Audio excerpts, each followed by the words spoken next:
Okay जी, अब हमारे पास जो नेक्स्ट लेसन आता है या नेक्स्ट चीज आती है, हमें पता है कि जब भी एटम्स होंगे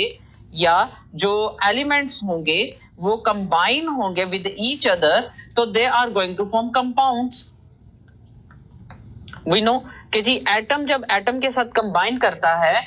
अब ये एटम एक या दो से ज्यादा हो सकते हैं, ठीक है, और दो से ज्यादा किस्म के भी हो सकते हैं। They are more than two in number and more than two different kinds of atoms, जो कि कंबाइन होंगे क्या बनाएंगे जी, कंपाउंड बनाएंगे, ठीक है जी। तो अब यहाँ पे हमारे पास यहाँ पे एक नेक्स्ट लेवल आ रहा है जिसको हम मॉलिक्यूलर लेवल का नाम देंगे, और हमें पता है कि जो एटम्स होंगे डिफरेंट टाइप्स के, वो बॉन्डिंग अरेंजमेंट्स करेंगे और अलाउ करेंगे, परमिट मतलब अलाउ करेंगे बायोलॉजिकल मॉलिक्यूल्स को कि वो कंस्ट्रक्ट हो और बहुत ज्यादा वेराइटी के मॉलिक्यूल्स दें और वो काफी ज्यादा कॉम्प्लेक्स मॉलिक्यूल्स की फॉर्मेशन करते हैं। अब यहाँ पे इस बात को थोड़ा सा अगर हम देखें तो हमारे पास क्या होता है कि जी जब एटम्स के साथ मिलते हैं एंड वो जब मिलकर कंबाइन होते हैं तो वो बॉन्ड्स बनवाते हैं आपस के दरमियान, और वो क्या बना देते हैं, एक मॉलिक्यूल बना देते हैं। अब मॉलिक्यूल्स की टू टाइप्स हमारे पास आती हैं, कुछ होते हैं जो स्मॉल इन साइज होते हैं, कुछ जो होते हैं लार्ज इन साइज होते हैं। यहाँ पे हमारे पास शॉर्ट क्वेश्चन आता है, what are micromolecules, what are macromolecules? The name is suggesting कि micro means small, whereas macro means large. Okay, so small molecules में हमारे पास क्या होता है, ऑब्वियसली उनका साइज छोटा होता है, तो उनका मॉलिक्यूलर वेट भी क्या होगा, बहुत छोटा होगा।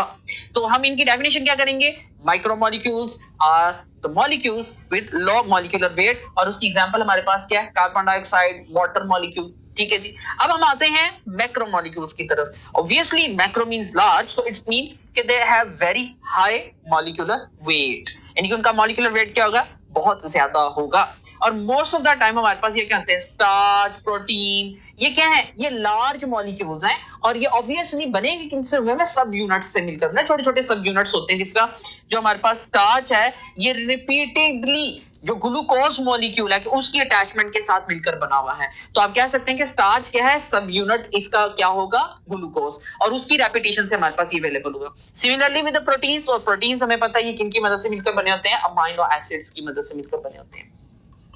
कि ये अमाइनो एसिड्स होते हैं जो कंबाइन होते हैं और हमें प्रोटीन दे देते हैं। तो यहां तक हमने डिस्कस कर लिया मॉलिक्यूलर लेवल को, मॉलिक्यूलर लेवल की डेफिनेशन को डिस्कस कर लिया। और अगर आपको मैं याद करवाता चलूं तो हमने क्या कहा था कि जो हमारे पास बैक्टीरियल सेल है, हमें कहा कि जी उसी से लाइफ आगे कंटिन्यू है, और हमने कहा कि जी वो बैक्टीरियल सेल जो है उसके अंदर क्या पाए जाते हैं, मॉलिक्यूल्स पाए जाते हैं, और वो मॉलिक्यूल्स किससे बने होते हैं, एटम के बने होते हैं, जिनको हमने एलिमेंट लेवल पे बायो एलिमेंट्स में कंप्लीट डिस्कस कर लिया। और अब ये वही मॉलिक्यूल्स अब हम डिस्कस करने जा रहे हैं जो कि उन्हीं बायो एलिमेंट्स की कॉम्बिनेशन से बनते हैं और ये आगे लाइफ को आगे कंटिन्यू करते हैं। तो अब हम आगे इनको फर्दर डिस्क्राइब करते हैं कि बायो जो मॉलिक्यूलर लेवल में हमारे पास ये बायो मॉलिक्यूल्स बने, तो उनको हम फर्दर कौन कौन से नाम दे सकते हैं। अब हमने इनके आगे फर्दर 2 कैटेगरीज बनाई हुई हैं, उनमें सबसे पहली कैटेगरी आती है ऑर्गेनिक की, और दूसरी क्या आती है, इनऑर्गेनिक की। तो जो मॉलिक्यूल्स हमारी बॉडी में या किसी भी एक लिविंग ऑर्गेनिज्म की बॉडी में पाए जाते हैं, हमने उसको कैटेगराइज किया हुआ है माइक्रो और मैक्रो के दरमियान,